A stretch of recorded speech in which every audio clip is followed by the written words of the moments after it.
Hello guys, welcome to Pakistani fair reaction. तो कैसे हैं आप सब? उम्मीद है आप सब खैरियत से होंगे, ठीक होंगे, बात होंगे। हमारी दुआ यही है आप खुश रहें, आबाद रहें। चैनल बने हो तो चैनल को सब्सक्राइब कर ले, लाइक कर ले, शेयर कर ले, ताकि हर आने वाली वीडियो आप तक जल्द से जल्द मिल सके। तो मेरा नाम है अफान। तो आज बहुत कमाल का टॉपिक लेके आए हैं। पाकिस्तान सिर्फ वो सोच सकता है, और अगर वो कार्स पाकिस्तान में आ जाती है, इंडियंस की टाटा हो गई, महिंद्रा हो गई, वो अगर पाकिस्तान में 1 करोड़ की भी मिलती है तो वो सस्ती मिलेगी, क्योंकि उनके फ्यूचर ऐसे हैं। इंडिया में इतनी सस्ती है जितनी 50 लाख की, और वही कार जो है ना वो पाकिस्तान में जो है ना 1 करोड़ की है। डबल कीमत है, और इसमें इतनी फ्यूचर नहीं होते जितनी इंडिया की कार्स में फ्यूचर होते हैं। तो आज हम जानेंगे यार उनकी कारों के बारे में बिना किसी देरी के काउंटर। और हम सिर्फ सोच सकते हैं, और इंडिया वो लोग यूज कर रहे हैं, बल्कि वो कबाड़ में बेचे।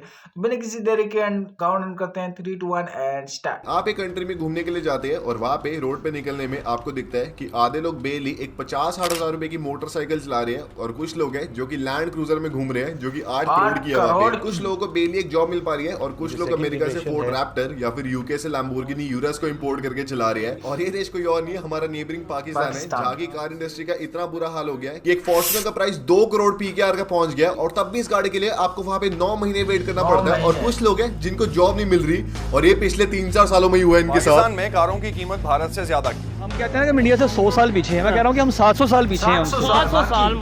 पाकिस्तान की हिस्ट्री में इससे बड़ा कोई स्कैंडल नहीं होगा जिस कदर इन्होंने लूटमार की है। अगर इनका एहतसाब आप कर लें, जिसमें अगर हम 1953 में चले तो पाकिस्तान की नेशनल मोटर और अमेरिका की जनरल मोटर ने मिलकर एक फैक्ट्री को सेटअप किया था पाकिस्तान में, लोकली ट्रक्स को असेंबल करने के लिए और पाकिस्तान की इंडस्ट्रियल नीड्स को फुलफिल करने के लिए। इसी साल फिर फोर्ड ट्रक्स और अली ऑटोमोबाइल्स ने कोलैबोरेट किया था पाकिस्तान में लोकली ट्रक्स को असेंबल करने के लिए। और 1961 तक आते आते अल्विन प्रिसिजन पार्ट्स ने अपनी फैक्ट्री को सेटअप किया था पाकिस्तान में बढ़िया बढ़िया कार पार्ट्स मैन्युफैक्चर करने के लिए। पर फिर 1970s तक आते आते पाकिस्तान की सरकार ने ये सारी ऑटोमोटिव कंपनीज को नेशनलाइज कर दिया, और पाकिस्तान ऑटोमोबाइल कॉर्पोरेशन को सेटअप कर दिया, देखने के लिए कि ये जो सारे कार मेकर है क्या हमारी जनता के हित में काम कर रहे हैं और बढ़िया बढ़िया कार्स को मैन्युफैक्चर कर रहे हैं।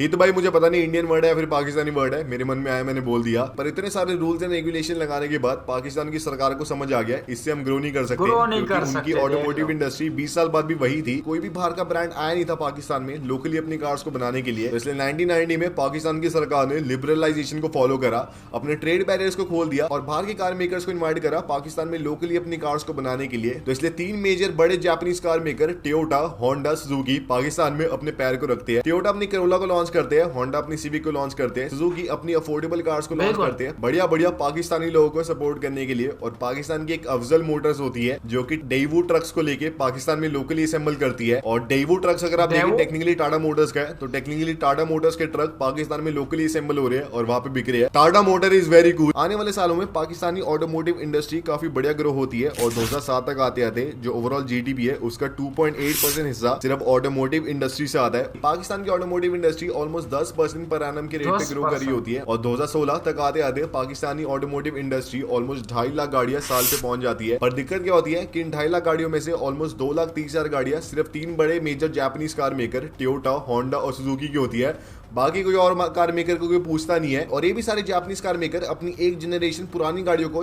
पाकिस्तान में बेच रहे होते हैं, वो भी सीकेडी के फॉर्म में, मतलब पाकिस्तान में लोकली बना नहीं रहे, बस इंपोर्ट करके असेंबल करके पाकिस्तान में सप्लाई कर रहे हैं, और ऑलमोस्ट डबल प्राइस में बेच रहे होते हैं एज कम्पेयर टू बाहर की मार्केट। तो इसलिए थोड़े कॉम्पिटिशन को इंप्रूव करने के लिए और थोड़ी और डाइवर्सिटी को लाने के लिए पाकिस्तान की सरकार ने पाकिस्तानी ऑटो पॉलिसी को लॉन्च करा, जिसमें गाड़ियों के ऊपर इंपोर्ट ड्यूटी को ऑलमोस्ट आधा कर दिया। साथ में कोई भी कार मेकर अगर पाकिस्तान में अपनी फैक्ट्री को सेटअप करता है तो कोई भी जो वो मशीनरी लाएंगे उस पे 0% इंपोर्ट ड्यूटी कर दी। कोई भी कार मेकर अगर पाकिस्तान में लोकली अपनी कार्स को बनाता है और बेचता है और उसके बाद प्रॉफिट कमाता है, उसे भाई कोई दिक्कत नहीं है, बिल्कुल बढ़िया ऐसे प्रॉफिट कमा सकता है बिना कोई टैक्स पे करे। साथ में इंपोर्टेड कार्स पे ऑलमोस्ट 10% से एक्साइज ड्यूटी कम कर दी, ताकि थोड़ा और इंसेंटिव मिले लोगों को थोड़ी और नई नई कार्स लेने का। और जैसे पाकिस्तान ने ये वाली पॉलिसी बनाई तो almost 12 different car maker interested हो गए पाकिस्तान में अपनी कार्स को लॉन्च करने के लिए। रेनॉल्ट के प्लान से $230 मिलियन इन्वेस्ट करने के लिए पाकिस्तान में, किया $190 मिलियन इन्वेस्ट करने वाले थे, Hyundai $163 मिलियन इन्वेस्ट करने वाले थे, और ऐसे डिफरेंट कार मेकर्स थे जो कि पाकिस्तान में आके और अपनी कार्स को बेचना चाहते थे, पर ऐसा कुछ हो नहीं पाया क्योंकि 4 साल बाद भी सिर्फ 2 ही कार मेकर आ पाए, Hyundai और किया। Hyundai ने सबसे पहले अपने टूसॉन को लॉन्च करा पाकिस्तान में, base model around 48 lakh PKR के प्राइस में, जो कि अगर आप उस टाइम के हिसाब से देखें तो इंडिया में अराउंड 24-25 लाख रुपए पड़ता है, तो ठीक ही है, इंडिया में भी इतना प्राइस है।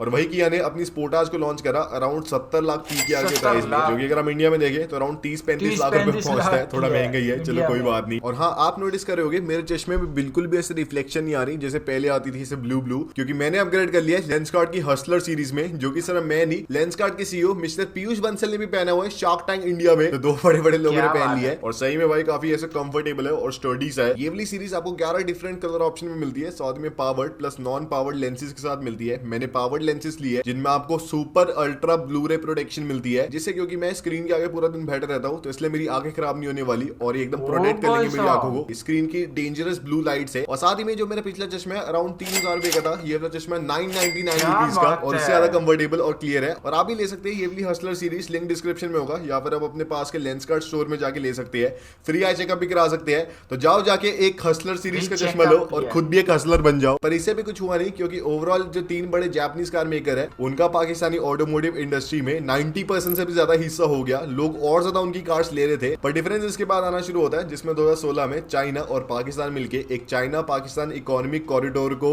इनॉग्रेट करते हैं, जिसमें चाइना ऑलमोस्ट $50 बिलियन इन्वेस्ट करेगा पाकिस्तान में और पाकिस्तान को लूट लेगा, अपना सारा गंदा माल बेचेगा पाकिस्तान में। बढ़िया पाकिस्तानियों को लग रहा था उस टाइम कि wow China is very good, they are investing so much money in us. उन्हें क्या पता भाई पूरे लूटने के उनके इंटेंशन थे। और इसलिए जब चाइना ने ये वाला अपना इकोनॉमिक कॉरिडोर को इंट्रोड्यूस किया तो चाइना के 10 घटिया कार मेकर ने बोल दिया कि हम पाकिस्तान में अपनी कार्स को बेचेंगे। और इंडिया में अगर आप देखिए जो चाइनीज कार मेकर एकदम लेवल वाले आते हैं ना, फॉर एग्जांपल BYD या फिर MG या फिर हवाल वगैरह, जो कि चाइना में भी काफी बढ़िया बिकते हैं। जो कार मेकर पाकिस्तान में जाने वाले थे ना, लिटरली वो वाले थे जो कि चाइना खुद में नहीं बिकते, फॉर एग्जांपल जेंगपई, जॉयलोंग, लाइफान, BAIC, चंगन। तो भाई लिटरली ये जो कार्स है ना सारी, ये जो सारे कार मेकर है चाइना में भी इन्हें कोई नहीं पूछता, ये पाकिस्तान में अपनी गाड़ी को बेचने चाहते थे। पर इनमें से भी सिर्फ 2 ही आए पाए, जिसमें सबसे पहले चंगन ने अपनी अल्सविन को लॉन्च करा पाकिस्तान में, क्योंकि पाकिस्तान में एक नॉर्मल सेडान में और हैचबैक में काफी बड़ा प्राइस डिफरेंस था, तो इसलिए अल्सविन बनी थी वो प्राइस डिफरेंस को कम करने के लिए और बढ़िया पाकिस्तानियों को एक सेडान का मजा देने के लिए। और अगर आपको नहीं पता तो इससे पहले पाकिस्तान की सबसे सस्ती सेडान होंडा सिटी थी, वो उधर अराउंड उस टाइम में 30 लाख PKR की थी, अगर आप इंडिया में देखें तो 12-13 लाख रुपए की थी। तो भाई पाकिस्तान में कोई ऐसी छोटी मोटी सेडान नहीं है जैसे इंडिया में आती है ना, होंडा अमेज या फिर टाटा टिगोर वगैरह, पाकिस्तान में कोई नहीं आती भाई। हम इंडिया वाले लकी है भाई, हमारे पास इतनी बढ़िया डाइवर्सिटी है, हर एक बंदा गाड़ी ले सकता है। इसके बाद फिर BIC ने अपनी BJ40 लॉन्च करी अराउंड 40 लाख PKR के प्राइस में, जो कि एक ऑफ रोडिंग ओरिएंटेड जीप नॉकऑफ था। और ऐसा करते करते फिर फिस्कल ईयर 2021 में पाकिस्तान की ऑटोमोटिव इंडस्ट्री ऑलमोस्ट डबल हो गई थी एज कम्पेयर टू पिछला साल, और काफी लोग एंजॉय कर रहे थे बढ़िया बढ़िया कार्स को। और एक सिंगल महीने में उनकी 25,000 गाड़ियां बिकी थी, जो कि आज तक का रिकॉर्ड था। पर दोस्तों इसके बाद ही 2022 में दिक्कतें आना शुरू होती है, जिसमें क्रूड ऑयल का प्राइस काफी ज्यादा बढ़ जाता है और जो भी कंट्रीज के ऊपर काफी ज्यादा डेट था उन्हें और मुश्किलें होने लग जाती है, उनके फॉरेक्स रिजर्व्स डिप्लीट होने लग जाते हैं। और पाकिस्तान सबसे बड़े हिट में से था, इनकी करेंसी की वैल्यू ऑलमोस्ट 40% से कम हो गई 6 महीने के अंदर जो चीज वहां पे 1 रुपए की इंपोर्ट हो रही थी अब ऑलमोस्ट 2 रुपए की पड़ रही थी। जो BIC BJ40 1 साल पहले 40 लाख PKR की वहां पे लॉन्च हुई थी, अब वो 80 लाख PKR के प्राइस में बिक रही थी वहां पे। लिटरली लोग परेशान हो गए थे और अपने फॉरेक्स रिजर्व को थोड़े और बचाने के लिए पाकिस्तान में जो इंपोर्ट ड्यूटी है कार्स पे 10% से इंक्रीज करके 100% पे बढ़ा दी थी, ताकि लोग कम बाहर से गाड़ियों को इंपोर्ट करें और उनके फॉरेक्स रिजर्व थोड़े और कम डिप्लीट हो। और इससे करने से गाड़ियों के प्राइस ट्रिपल हो गए। लैंड क्रूजर 15 करोड़ के प्राइस में पहुंच गई, लिटरली 15 करोड़ की लैंड क्रूजर, मतलब PKR में। इंडिया में अगर आप देखें तो उसका आप 1/3 कर लो, अराउंड 5 करोड़ की फिर भी बढ़ रही है, बहुत ज्यादा महंगी है। पर फिर भी अगर आप देखिए पाकिस्तानी ऑटोमोटिव इंडस्ट्री की मेन चीज ये नहीं है कि उनकी गाड़ियां बहुत ज्यादा महंगी है, जिसका आपको बढ़िया प्रूफ देता हूँ। जिसमें अगर आप देखिए तो एक फॉर्च्यूनर के टॉप एंड मॉडल का प्राइस पाकिस्तान में 2 करोड़ PKR का है, ये GR स्पोर्ट वाला वर्जन है। इंडिया में अगर आप 2 करोड़ डाले कितना होता है, तो ऑलमोस्ट 60 लाख रुपए होता है इंडियन करेंसी के हिसाब से। तो अगर आप देखिए वही प्राइस है जो कि इंडिया में है, इंडिया में भी GR स्पोर्ट वाला वर्जन है, अराउंड 60 लाख रुपए का आता है। वही एक 2022 की टोयोटा हाइलैक्स का प्राइस अराउंड 97 लाख PKR का है, तो ऑलमोस्ट 28 लाख रुपए पड़ता है। तो अगर आप देखें यूज कार का प्राइस भी उतना ही है जितना इंडिया में है, पर दिक्कत पाकिस्तानियों को 3 मेन कारणों की वजह से होती है और वो बहुत ही बड़ी दिक्कतें हैं। जिसमें सबसे पहले अगर आप देखें इंडिया में अगर आपको कोई गाड़ी बुक करानी है, मान लो आपको एक स्कॉर्पियो एन बुक करानी है, तो जनरली जो बुकिंग अमाउंट है ऑलमोस्ट 1% होता है गाड़ी की वैल्यू का। अगर 25 लाख की गाड़ी है तो 25,000 रुपए बुकिंग अमाउंट होगा, कभी कभार 50,000 भी हो जाता है, लाख रुपए भी हो जाता है, इसके ऊपर नहीं जाता कभी भी, भले कितनी मर्जी महंगी गाड़ी हो। ऐसा तो कभी नहीं होता ना कि आप जैसे मान लो 25 लाख की गाड़ी है तो आप उस पर 20 लाख रुपए बुकिंग अमाउंट दे रहे हो और फिर कुछ 5-6 महीना वेट कर रहे हो उस गाड़ी के ऊपर। पाकिस्तान में लिटरली यही होता है। पाकिस्तान में या तो आपको गाड़ी का पूरा जो अमाउंट है जितने की गाड़ी है आपको इन फ्रंट देना पड़ता है, या फिर आपको आधे से ऊपर अमाउंट देना पड़ता है अपनी गाड़ी को बुक करने के लिए, और जितना आप ज्यादा अमाउंट देंगे आपको उतना जल्दी गाड़ी मिलेगी। अगर आप पूरी अमाउंट देते हैं तो आपको गाड़ी अराउंड 2 महीने में मिल सकती है। अगर आप आधी अमाउंट देते हैं तो आपको गाड़ी 5-7-9 महीने में मिलने वाली है। जितना आप अमाउंट देंगे आपको उतनी जल्दी गाड़ी मिलने वाली है। और अगर आपको गाड़ी एकदम इन फ्रंट चाहिए उसी टाइम तो आपको ऑलमोस्ट 10% ज्यादा देना पड़ता है गाड़ी की वैल्यू का। पर ऐसा इसलिए होता है क्योंकि पाकिस्तान में जो कार कंपनीज है उनका बहुत ही गंदा सिस्टम है। इंडिया में अगर आप देखें जनरली कोई भी अगर आप गाड़ी बुक कराते हैं तो जो कार कंपनी है गाड़ी को मैन्युफैक्चर करती है, फिर आपके पास गाड़ी आती है डीलरशिप में, आप गाड़ी को चेक करते हो और फिर उस गाड़ी का बाकी का पेमेंट देके आप गाड़ी को अपने पास खरीद लेते हो। पाकिस्तान में जो कार कंपनी है कस्टमर से पूरी अमाउंट ले लेती है जितने की गाड़ी है, फिर उस अमाउंट को यूज करके वो उस गाड़ी को जापान में मैन्युफैक्चर करते हैं, मतलब उसके पार्ट्स को मैन्युफैक्चर करते हैं। उन वाले पार्ट्स को फिर वो पाकिस्तान में लोकली इंपोर्ट करते हैं। उन्हें इंपोर्ट करने के बाद फिर वो लोकली पाकिस्तान में उसे असेंबल करके फिर कस्टमर को देते हैं। तो इससे लिटरली क्या होता है कि जो कार कंपनी है उसका 0% नुकसान है।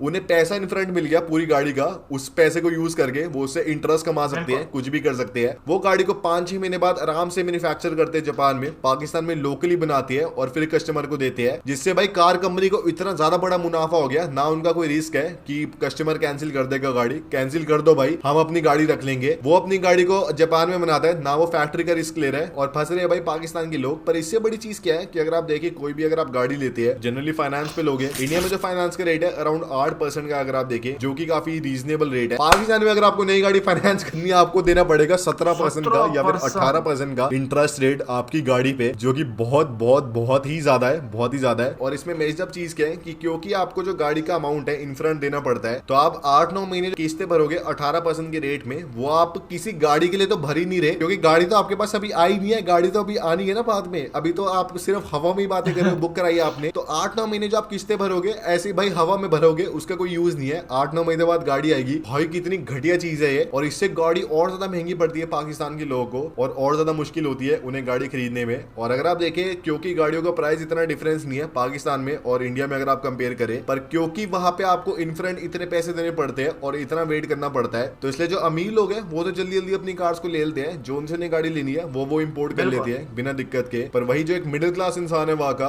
उसे बहुत दिक्कत होती है, क्योंकि ऑब्वियसली भाई उसके पास 50 लाख पीकेआर 1 करोड़ पीकेआर ऐसे इन फ्रंट पड़ा नहीं होगा गाड़ी खरीदने के लिए। फाइनेंस पे अगर वो लेता है तो वो 8-9 महीने उसकी किस्तें भरेगा बिना गाड़ी उसे मिले। और ये एकदम अनसॉल्वेबल सिचुएशन है, क्योंकि जब भी पाकिस्तान की सरकार ने कोशिश करी है ऐसे कुछ चेंजेस करने के ऑटोमोटिव इंडस्ट्री में, जैसे मान लो उन्होंने ऑटोमोटिव पॉलिसी को लॉन्च किया था जिससे बाहर के कार मेकर्स आएंगे और पाकिस्तान में लोकली अपनी फैक्ट्री को सेटअप करेंगे। तो इनिशियली सबने बोला था कि उनके प्लान्स है फैक्ट्री को लोकली सेटअप करने का, पर बाद में उन्होंने देखा कि जो टोयोटा है या फिर होंडा है इतना बढ़िया प्रॉफिट कमा रहे पाकिस्तान से इतने लो रिस्क पे, तो हम क्यों ही अपनी फैक्ट्री को सेटअप करें, क्यों ही एक्सपैंड करें, हम भी उसी वाली स्ट्रैटेजी को अडॉप्ट करके पाकिस्तानियों को लूटेंगे। और भाई पाकिस्तान की तो वैसे सरकार थोड़ी नकली है, मैं तो भाई उन्हें एडवाइस करूंगा कि जो हमारी इंडिया की कार्स है उन्हें लोकली पाकिस्तान में बेचना शुरू करो भाई। आपको जो वैल्यू टू मनी प्रोपोर्शन मिलेगा लिटरली कोई और आपको कार मेकर नहीं प्रोवाइड कर पाएगा। पर आप सबका दिमाग चलने वाला है सब्सक्राइब करने में, सब्सक्राइब कर लेना आप सब। यार वाकई जैसे भाई ने बोला कि हम इंडिया से अगर लें तो हमारे लिए लोकल्स भी लें, इंडिया में जो कार्स हैं वो हम लोकल भी लें तो हमारे लिए बहुत फ़ायदा है। क्यों फ़ायदा है? क्योंकि उनकी फ्यूचर्स, उनका जो है बुनियाद वो जो है ना, ये नहीं देखते, पैसा नहीं देखते, वो ये देखते हैं कि यार अगले को पसंद आई है कि नहीं, अगले को गाहक बनाते हैं, अगले को खुश करते हैं। हमारे पाकिस्तान में एक कार जब लो उसके लिए 7-8 महीने 6 महीने वेट करो कि हाँ भाई कार ले रहा हूँ, पहले से पैसे दे दो, अमाउंट दे दो, हम मंगवा देते हैं आपको। तो ये सारा कुछ लूटना ही, इंसानियत तो ख़त्म हो चुकी है पाकिस्तान में, बस एक दूसरे को लूटना है कि भाई बस कार ले लिया, नाम आ गया, वो अपना कमा रहे हैं, ये अपना कमा रहे हैं। बाढ़ में जाए आम आवाम जो भी हो जाए। और ये न्यू जो है ना कंपनियां क्यों नहीं आ रही, या इंडिया की कंपनियां यहाँ पे क्यों नहीं छोड़े? वो उनको पता है कि आवाम से फिर हम निकालेंगे कैसे, पैसे खाएंगे कैसे, हम आवाम से जो है ना कमाएंगे कैसे। और इंडिया में ये नहीं होता। इंडिया में 3 लाख की भी गाड़ी मिल जाती है, 4 लाख की भी मिल जाती है। 3-4 लाख की यहाँ पे जो है ना एक आजकल YBR बाइक मिल रही है, वो भी 3 लाख की है। आप बेशक चेक कर लें। तो ऐसे है। और इंडिया में 3 लाख की गाड़ी मिल रही है। तो इंडिया में बहुत अच्छा है। मिडिल क्लास लोग और ये जो हमारे जैसे आम जैसे लोग हैं ना, वो सिर्फ सोच सकते हैं। क्योंकि अगर इंडिया में वही कार फॉर्चूनर आप चेक कर लो 50 लाख की है, और वही फॉर्चूनर पाकिस्तान में 1 करोड़, 1 करोड़ 20 लाख, 1 करोड़, सिर्फ 1 करोड़ नाम होता है। उसके साथ जो है ना आपने किस्तें भरनी होती है, सारा कुछ करके 1 करोड़ 10 लाख, 1 करोड़ 5 लाख। और ये जब बाहर से मंगवाते हैं इनको, पहले लोग बाहर से मंगवाते थे, बड़े बड़े ममालिक से मंगवाते थे, तो उनके लिए जो है ना वही रेट होता था। लेकिन अभी जो है ना 3 गुना बढ़ चुका है। अब वो बाहर से मंगवा सकते हैं। मतलब पाकिस्तान ऐसे फंसा हुआ है, पाकिस्तान को ऐसा फंसाया हुआ है। ना पाकिस्तान की आवाम निकलती है, ना पाकिस्तान की आवाम बोलती है कि यार हमें इंडिया से जो है ना, अगर पाकिस्तान की आवाम निकल आए कि हमें इंडिया से लोकल्स भी कार मिल जाए ना, तो हमारे लिए बहुत अच्छा है। इंडिया तो बहुत अच्छा है, जा रहा है वो अपना जो है ना रोजगार चला रहा है। वो हर एक बंदा उधर खुश है, चाहे मिडिल क्लास है चाहे जैसा, वो खुश है। लेकिन हमारे पाकिस्तानी अवाम को चाहिए आवाज़ उठाए, और जो है ना इन कंपनियों को जो है ना ज़रा वो सबक सिखाए। कम से कम कीमतें नीचे तो आए ना यार। हमारी संभल होती है, हमारी कार्स कंपनियां बिल्कुल आज तक बनी नहीं है। और पाकिस्तान इंडिया की हमसे सीखना चाहिए। क्योंकि इंडिया की जो कंपनी है वो इंडिया को नहीं सिर्फ, बल्कि ऐसे ऐसे ममालिक है, बड़े ममालिक हैं, वो उनकी फौज, उनकी पुलिस, उनकी जो ऐसी ऐसी चीज़ें होती है, वो उनकी जो है ना एम्बुलेंस हो गई, वो इंडिया की यूज़ हो रही है, बल्कि और मुल्कों में। तो इंडिया से हमें कुछ सीखना चाहिए, इंडिया से हमें बहुत कुछ सीखना चाहिए। तो आपका क्या कहना है कमेंट सेक्शन में ज़रूर बताएं। कोई भी वीडियो चाहिए तो वो भी कमेंट सेक्शन में ज़रूर बताएं। आपका अपना चैनल है, बाकी आपकी सपोर्ट की ज़्यादा से ज़्यादा ज़रूरत है। इस वीडियो को ज़्यादा से ज़्यादा शेयर करें। तो आज के लिए इतना ही, तब तक के लिए ना अपना ख्याल रखिएगा।